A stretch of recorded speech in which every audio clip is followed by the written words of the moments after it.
If you don't eat fish, then eat the starfish.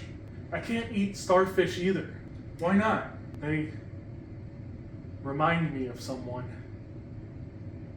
This has hands down been one of my favorite chapters of Chainsaw Man Part 2. Almost 20 chapters in, and this is the one.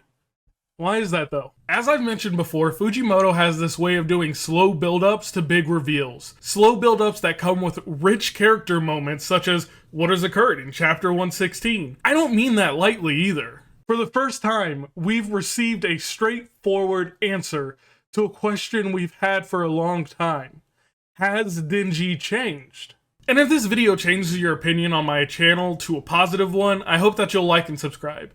Starting off where Chainsaw Man chapter 115 stopped, Asa is telling Denji which kinds of starfish are edible, questioning if they're really going to do it. All while, and I'm still going to call this person's Kobeni's brother, is still licking glass. I have so many questions, but Kobeni herself wasn't very rational during the Eternity Devil either. On the topic of the starfish though, Denji has an idea to boil them so they don't have to worry about the toxins and they get to cooking. This is where those quiet character moments come into play though, and it all starts with Asa asking Denji why he's so obsessed with making money. This was a reveal to Asa that I've been expecting ever since she made him the target to turn into a weapon. I just didn't expect it to happen in this way. Denji tells her about Nyuta. I thought this would just be brought up and Asa would be like, oh no, he's taking care of someone, I can't hurt him. But it really goes so much more in depth with Denji's character in such a short time. Every time we've seen Denji being paid to be a chair, selling cigarettes to the homeless,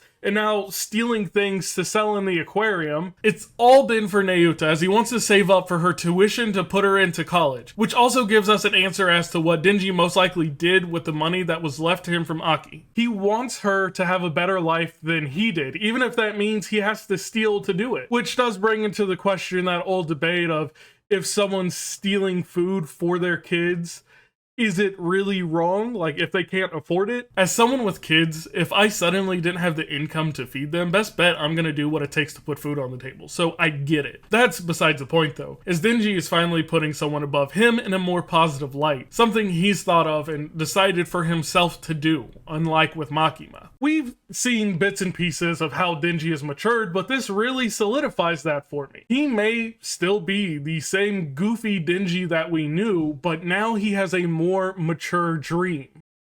Denji and Asa have a moment as they eat, with Asa realizing that eating the starfish isn't enough. She starts to eat the fish. Disgusted nonetheless, but quickly getting over her aversion to eating something that looks dead. Denji then laughs and calls her fun. And this moment was so cute. It honestly made me tear up a bit because, man, I miss Power.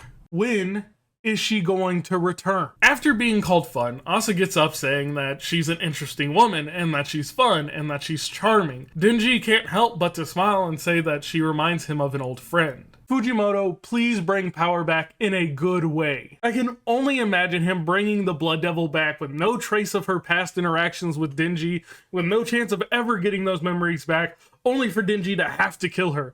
And the moment that that happens is the moment that I tearfully cut Chainsaw Man out of my life. But Asa comes up with a plan to get out of the aquarium as the two of them go on a stealing spree, basically yoinking everyone's money from inside the aquarium. They look like they are having such a blast doing it too. And oh no, they are too happy. It's never a good thing when characters are too happy in Chainsaw Man. What is Fujimoto planning? Is Denji going to die? Is Asa going to die? Are they inevitably going to be turned against each other? I'm so scared that this is going to end poorly, but it would be expected within Chainsaw Man. Asa makes a deal with Denji, though, that if he hands over the money, she'll grant him any request, and so he hands it over. And within some spectacular paneling, Asa adjusts her mind to pay for and own the aquarium. The same aquarium that I would assume she just made some really good memories in with Denji, so that she can turn it into a more powerful weapon to get them out of there. And the chapter ends. I know I already said it, but I'll say it again. This has been my favorite chapter of part 2 by a long shot. Denji coming back into the story, the reveal of another horseman, those were all amazing moments,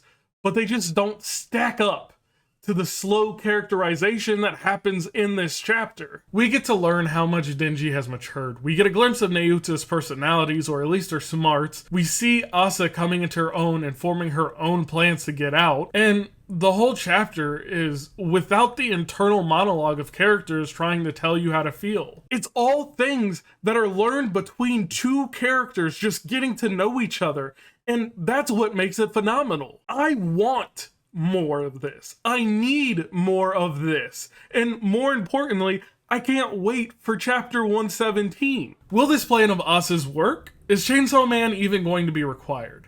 Who knows? But that's what's making this so interesting. There are so many possible outcomes as to what could happen next, and with Fujimoto's writing, there's no way to accurately predict what will happen next. That's not even beginning to question what will happen once they get out of the aquarium, but we'll just have to take it 1 week at a time. As always though, if you enjoyed the video, don't forget to like and subscribe. Otherwise, peace.